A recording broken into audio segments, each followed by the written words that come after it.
Good afternoon, everyone. My name is Mackenzie Boyle, and I'm the Grants Management Specialist for the ARPA Healthy Homes Manufactured Housing Communities Initiative.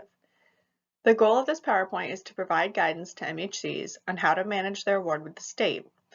This will include things like federal requirements, submitting required information before getting paid, how to submit invoices, and much more. Let's get started. This first True page is a table of contents, which you may find helpful when you're trying to look for guidance on a very specific part of your award. Next, we have some important terminology. Your technical project manager and I will regularly reference these terms, so I highly suggest you familiarize yourself with them. Speaking of your technical project manager, Rosalie Sharp is the lead technician for your award. She can answer questions about your scope of work, invoice submissions, deliverables, and reporting requirements. As I stated earlier, I am the Grants Management Specialist for your award, and I can help answer questions about language in the agreements, procurement policies, insurance requirements, and more.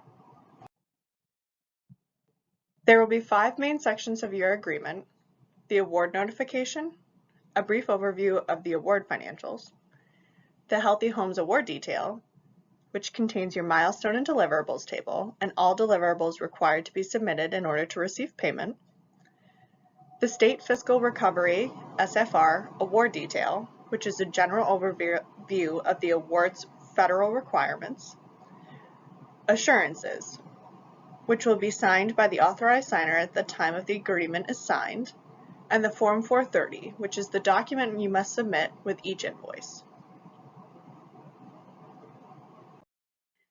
Contingency funds are money that the state has set aside for your award, should you need it, but it is not originally part of your base award amount.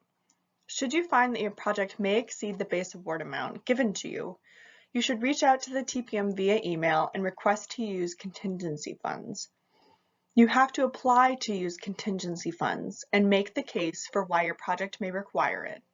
Please note, the state cannot allocate more than $75,000 for a technical assistance and permitting project, and also cannot allocate more than $1,250,000 for a construction project. That being said, if you have been awarded $75,000 for a technical assistance and permitting project, and or $1,250,000 for a construction project, contingency funding is not available to you because you have already been awarded the maximum amount. All projects must submit an A&R Healthy Homes Manufactured Housing Communities project report by the 1st of each month. If the state is funding construction for your project, you must also submit a certificate of substantial completion, only once when most of the construction is complete. If the state is funding a wastewater and or a stormwater/drainage project, you will be required to submit 2 reports: the stormwater/drainage reporting spreadsheet, the instructions will be included as an attachment in your award, and the clean water performance requirements. The state cannot release payment to you until you provide the deliverables as outlined in your milestone and deliverables table. So we strongly encourage you to keep a detailed schedule of when your reporting requirements and other deliverables are due. We provided 4 other tips for properly maintaining your award file here in this slide. If your project requires you to hire a subcontractor or subgrantee, you must: 1.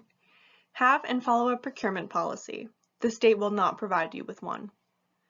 2. Perform a debarment search and retain proof the subcontractor or subgrantee is not suspended or debarred.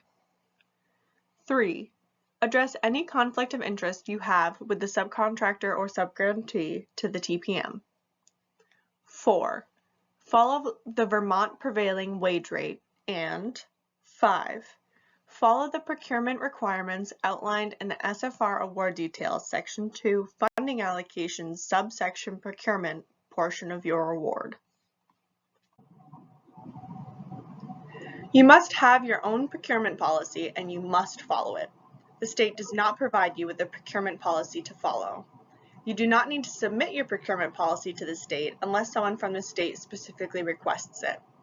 The state does require you to follow a minimum competitive bidding requirements as outlined in Award Details Section 2 Funding Allocation subsection Procurement of your agreement. In order to perform a debarment search, you must have a SAM.gov account. To create an account, click on the link in this slide. You must search for suspension and debarment in two places, SAM.gov and the Vermont Agency of Administration's debarment list. You must save proof the subcontractor or subgrantee is not suspended or debarred in your award file. You must submit an official notice to your TPM if you know of or believe there is a conflict of interest between you and your subcontractor or subgrantee. If you do not disclose this information and the TPM has reason to believe that there may be a conflict of interest, the state reserves the right to investigate the situation and withhold payment until resolved. During the agreement lifetime, a recipient may use property, supplies, or equipment purchased or improved with the agreement funds for a purpose other than originally intended, if that purpose is also consistent with the eligible use requirements.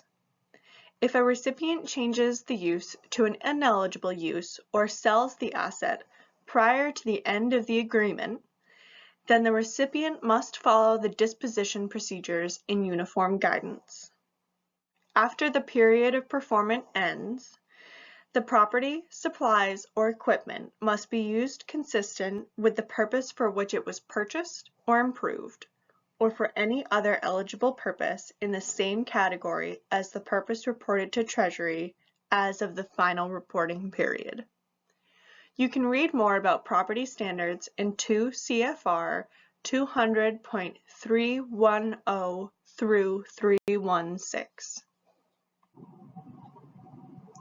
The milestone and deliverable schedule is also known as the M&D table. It is one of the most vital parts of your agreement because it summarizes the documents that you are required to submit to the state. These documents also come with deadlines. The state reserves the right to withhold payment until all the documents outlined in your M&D table are received by the TPM. We highly encourage you to carefully review your M&D table. Submission of deliverables must be sent via email to anr.healthyhomes@vermont.gov with MHC deliverable submission in the subject line. In the email, you must include the name of the MHC and the title or number of the milestone/deliverable you're submitting. An example is provided in this slide.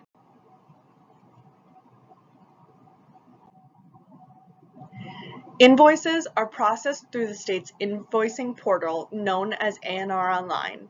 You must have an account in order to use this portal. For questions about what can be submitted for reimbursement under your award, please contact your TPM. Payment can take up to 2 months or longer to process. Payment will automatically be mailed to the address provided on the W-9 submitted to the state. Please contact the GMS if the address on the W-9 is not the mailing address of the MHC or if the address provided is incorrect. To set up an account in ANR Online, click the hyperlink attached to the ANR Online wording in the left-hand side of the slide. This will take you to the ANR Online website where you can create an account and log in. Please note that some browsers are not compatible with ANR Online. See the bottom right-hand corner of this slide for more information.